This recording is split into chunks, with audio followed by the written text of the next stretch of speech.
Hello, I'm John Eldredge, and welcome to the Ransomed Heart audio podcast. For more information on Ransomed Heart Ministries, our resources and events, please visit us online at www.ransomedheart.com. John, I just had the opportunity to visit some folks out of state, and gosh, it was just a remarkable time. And I think one of the things that stood out about the trip to me was how in just the natural course of enjoying a meal or sitting on a patio or in someone's living room, in the natural course of just conversation about our lives, our stories, there's little doors or windows that open that are the opportunity to just bring Jesus more centrally to some part of their story. Yep. And I think one of the lessons from this recent couple of weeks is just how people are just aching and longing to have an encounter with Jesus. In not so direct ways, invite you to bring Jesus or offer Jesus or enter into their lives with the gospel. If you see it, if you hear it, there's absolutely nothing more thrilling than just bringing Jesus to people's broken, hurting, desperate places that they may guise or not show, but are there and they creep out in little ways. Right. Friends, welcome back to the Ransomed Heart podcast. Craig McConnell there, John Eldredge, talking about what's current in our lives, what's new. How has Jesus been showing up lately? One of the things that we were amazing over, kind of marveling over offline here was the number of opportunities to intervene in people's lives, if you take them. How has Jesus been showing up lately? Man, in a ton of occasions that present themselves. Now, you got to choose them or not, go with it or not, but incredible number of opportunities, whether it's a phone call, email, sit-down meeting, trip, dinner, to offer the kingdom, to offer a taste of God, His life, His love, right? Yes. An example of that was just having dinner with this dear couple, friends of ours, and then going over their home after dinner and just relax, shoes off, and stay on the couches and the big easy chairs, and didn't know one of the gals, her story very well, so just asked her a few questions about, so are you a native of Chicago? Did you grow up here? And, right. And she just immediately went into her story and then just kind of as an overview shared a part of her story where her voice dipped just a little, the pace slowed, and you could see in her eyes and her whole body it was a painful relational experience that she had, that having then briefly described it, she went on, picked up the pace, and the smile returned. And it was real subtle, and it could easily be missed because we're having a cup of tea in the living room, kind of finishing the night. But I was prompted by God to simply say, whoa, let's go back to that. That sounds like a pivotal time in your life and some of the trauma and some of the things that unfolded there. And she nodded and kind of had that 1,000-yard stare. And I said, have you ever brought Christ into that period, that event? And she said, no. I said, Lori and I just jumped up, circled around her, and just started praying and asked her to bring Christ into that time and into that event. And there wasn't a whole lot of talking, John. It was just prayer. And she saw Jesus.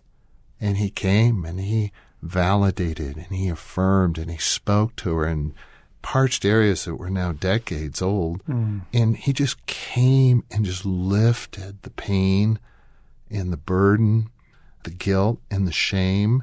And we probably spent 45 minutes or an hour just praying, just loving, bringing the blessing, healing life of Christ. And I'm going, whoa, it would have been so easy to sit on the couch and kind of love your eclectic look and, hey, it's been great, and kind of bless them and go on. Right. Instead, Jesus came and did this powerful, deep healing in her life. How many opportunities in the last couple of weeks like that? I mean, dozens. Yes. Dozens. I'm just thinking of texts that I've gotten from people and choosing to push a little bit deeper, even in a text, responding back, friend, son's having some health issues, and they were asking kind of a medical type question because we had had some similar things in the past. But I just feel like Jesus said, push a little deeper. Ask, where's Jesus in this for you guys? And just opens up this whole other level of, oh, didn't even think about that. Wow, huh? Yeah. In a text. Yeah. Right? Or just a really poignant email from a friend who's losing heart. And just the opportunity to pause without divulging personal secrets here. The friend who's in a great deal of suffering, and he and I, back in our 20s were, backpackers and fishing and, venture guys in our 20s. And then he got hurt really badly and was never able to do any of that again. And part of what he said in this email was, I just really wished that we could have fished together. And I could just weep over this. And so instead of just dashing off a quick encouragement or praying for you, I just paused at the email and said, Jesus. And Jesus shows me this picture. Suddenly I see in my heart, in my mind's eye, kind of internally, I just see this picture of the two of us fishing together, laughing. And I can tell that it's a contest, or actually who can catch more. And my buddy's laughing. He has kind of this way that he does this sort of triumphant laugh. I could tell in the picture, this is in the kingdom. This is coming. This is at the renewal of all things. We're fishing in a river. He's winning.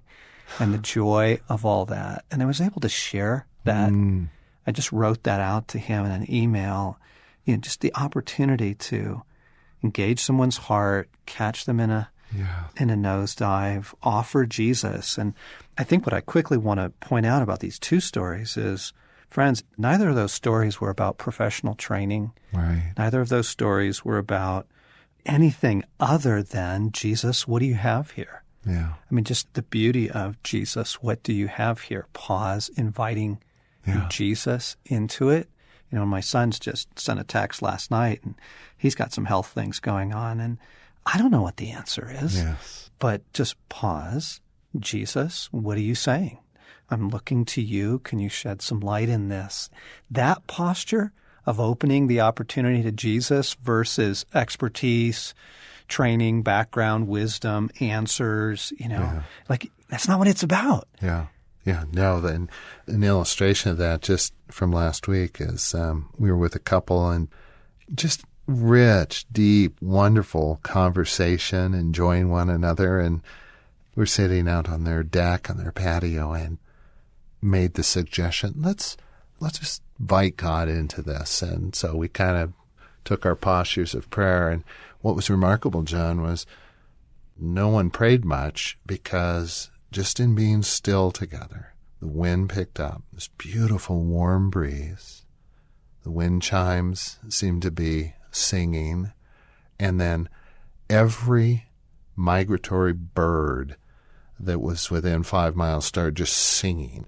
And so the trees are swaying. You could hear the leaves, the warm breeze, the wind chimes and birds. And it was like God just came.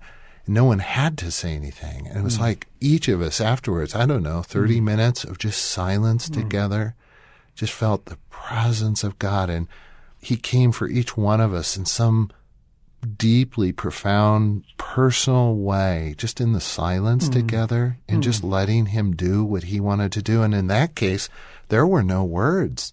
It didn't require skill, insight, words, cunning. Yes. It was just be still, and he came.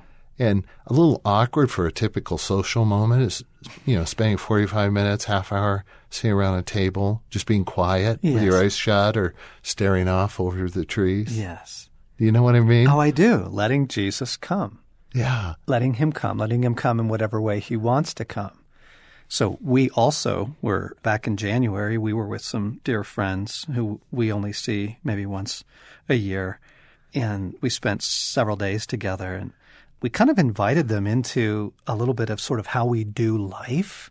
And so it involves some prayer times and also just worship. We just said, hey, we're not going to force anything, not going to try and make something amazing happen. But here's what we'd like to do. We're just going to turn on some worship. And by that, we mean probably 35, 40 minutes of it. Mm-hmm. And we're just going to all just worship together here in the living room. And they're like, great. And so did it. It was great. God came afterwards, sitting around having lunch together and sharing. So what happened? What happened in that worship time for you? And each person had a completely different experience, very intimate, very from God.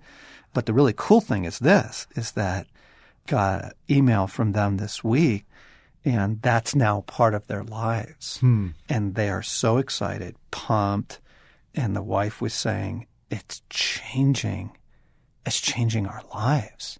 That was just from hanging out together and just kind of showing people how we do Jesus and how Jesus can come and inviting him in.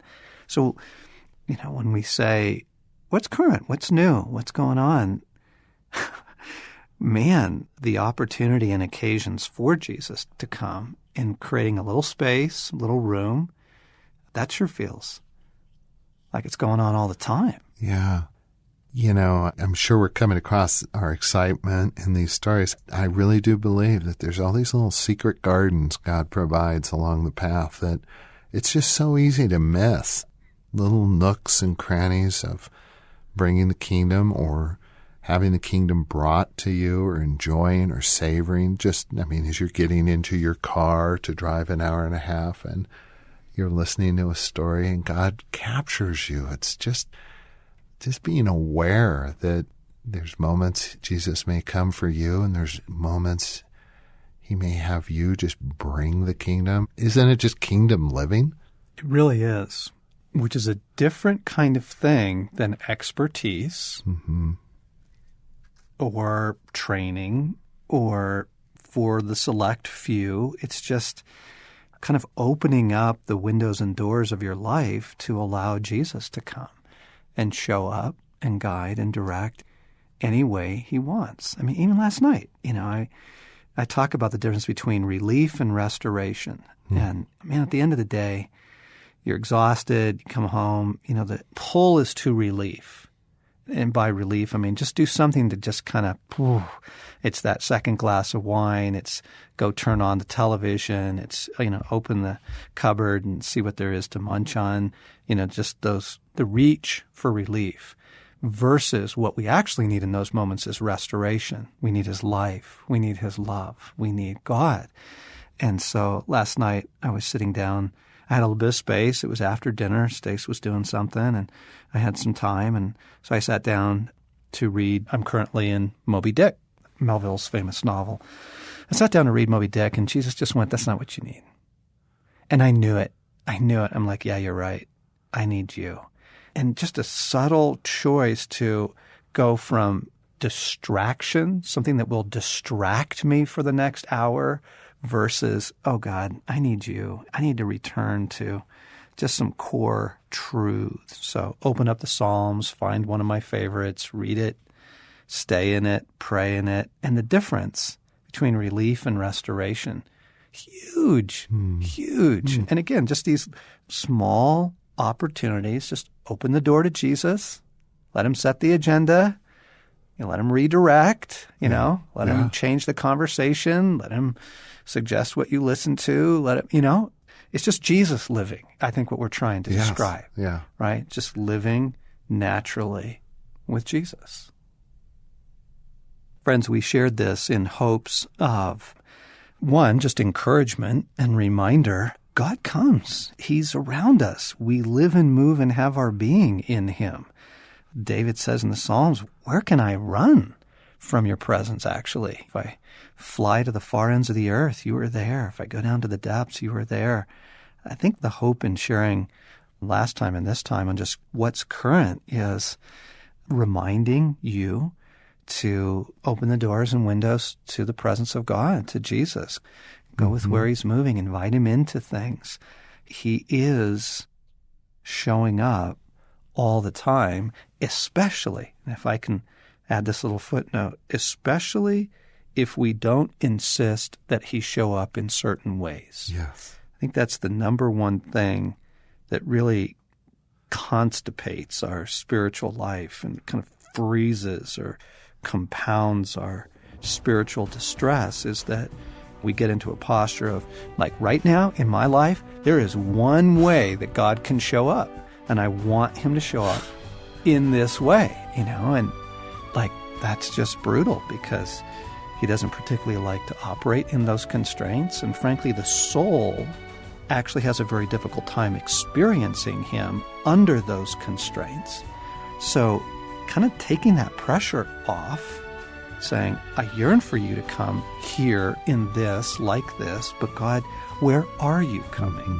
What are you bringing? What are you doing? Just hoping that this has brought some encouragement to you to find Jesus again this week. You've been listening to the Ransomed Heart Podcast with John Eldredge and Craig McConnell.